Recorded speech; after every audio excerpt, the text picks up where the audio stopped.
मैं संजना केसी इन्वेस्टमेंट की knowledge series part 5 में आपके सवालों के जवाब लेने लोकेश जी के साथ आपका स्वागत करती हूँ।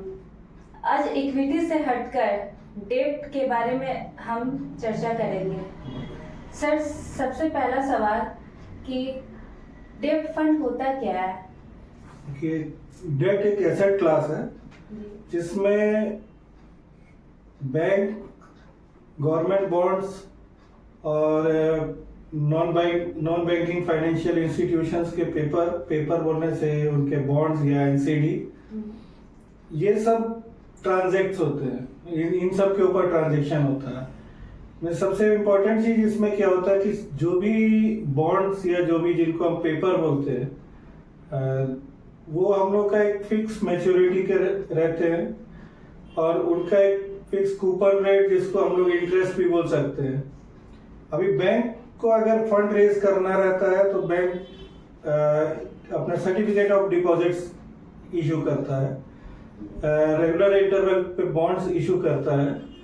अगर गवर्नमेंट को फंड रेज करना होता है थ्रू ट्रेजरी, वो लोग ट्रेजरी बिल्स इशू करते हैं और बॉन्ड्स इशू करते हैं। आरबीआई के जो गवर्नमेंट ऑफ इंडिया के बॉन्ड्स रहते हैं, टैक्स रिलीज के लिए भी हम लोग को बॉन्ड्स को यूज करते हैं।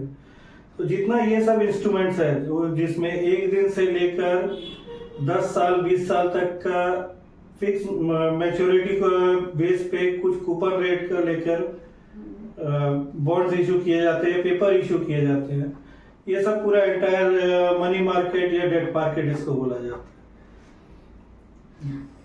और हम लोगों के लिए शॉर्ट टर्म फंड कैसे सिलेक्ट किया जाए?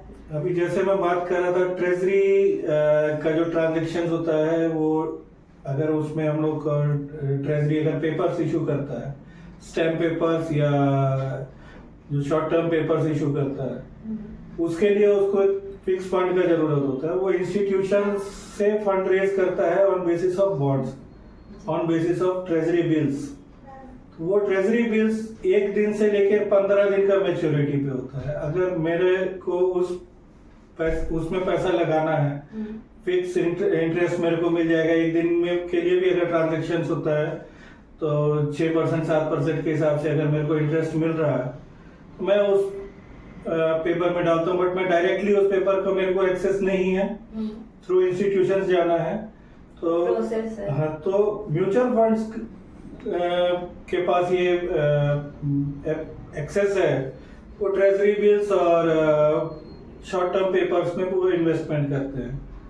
तो money market fund, ultra short term fund, overnight funds, ये 2-3 फंड ऐसे हैं कि जो बहुत ही कम समय के लिए, जिसमें एक दिन से लेकर 15 दिन का पेपर रहेगा और उसमें आपको एक बैंक का सेविंग बैंक का अकाउंट से पैरेलल या उससे कुछ ज्यादा रिटर्न्स बनता है। अच्छा। और सबसे बड़ा चीज क्या होता है उनका, क्योंकि एनएवी डेली बेसिस पे डिसाइड होता है, तो आपका पैसा भी डेली बेसिस पे बढ़ रहा है, वो एक शॉर्ट परसेंटेज के हिसाब से।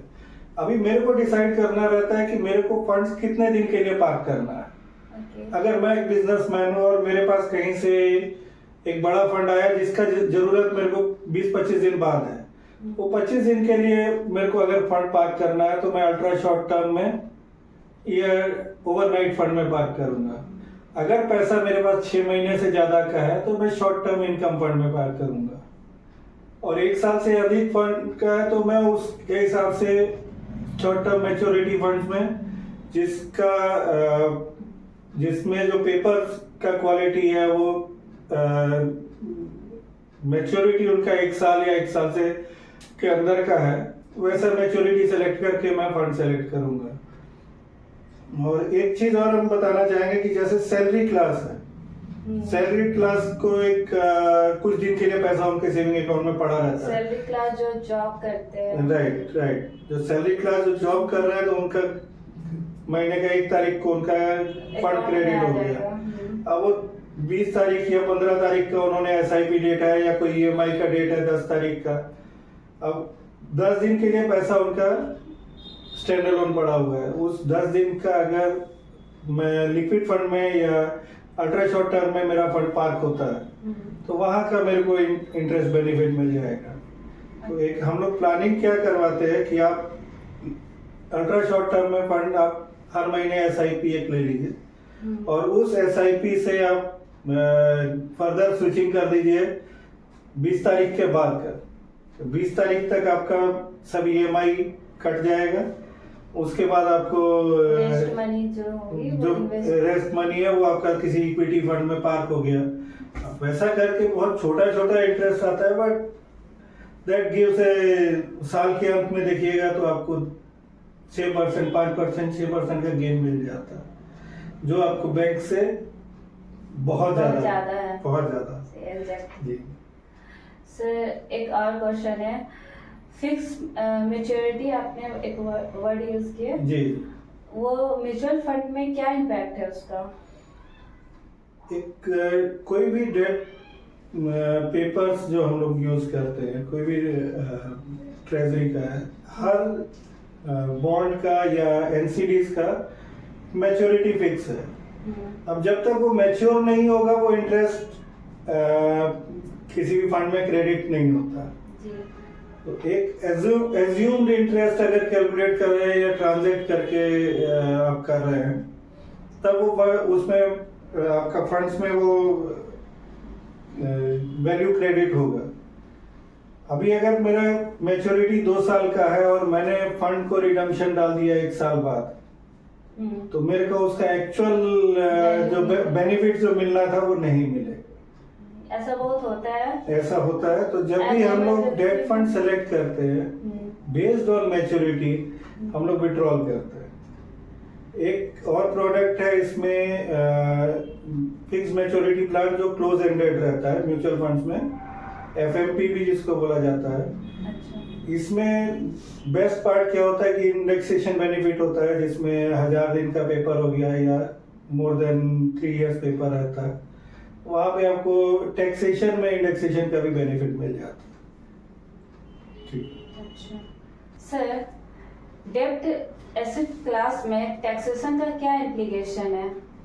डेट एसेट क्लास का जो भी अर्निंग रहता है, ये आपका नॉर्मल रेगुलर अर्निंग के साथ जोड़ता है। जैसे आपका जो भी सैलरी आ रहा है या बैंक का इंटरेस्ट आ रहा है, वो सब अर्निंग को एक साथ जोड़ के जो आपका टैक्स स्लैब होगा उसी में आपका जोड़ के ऐड होके उसका जो टैक्सेशन होगा वो रहेगा। लॉन्ग टर्म में जितना बॉन्ड फंड्स में रहेगा या डेट फंड्स में रहेगा, उसमें आपको इंडेक्सेशन बेनिफिट मिलता है, दैट इज आफ्टर 3 इयर्स। वहाँ पे 20% प्लस इंडेक्सेशन। इंडेक्सेशन क्या है? ये आपका कोरिलेट करता है इन्फ्लेशन से, महंगाई दर जो गवर्नमेंट का रहेगा उसको डिस्काउंट करके तब उसमें जो रेस्ट अमाउंट को आपका टैक्सेबल माना जाता है। ठीक है। Thank you sir. Thank you very much. इतना अच्छी जानकारी दी है हम सभी को। जी जी जी। Thank you so much. Thank you.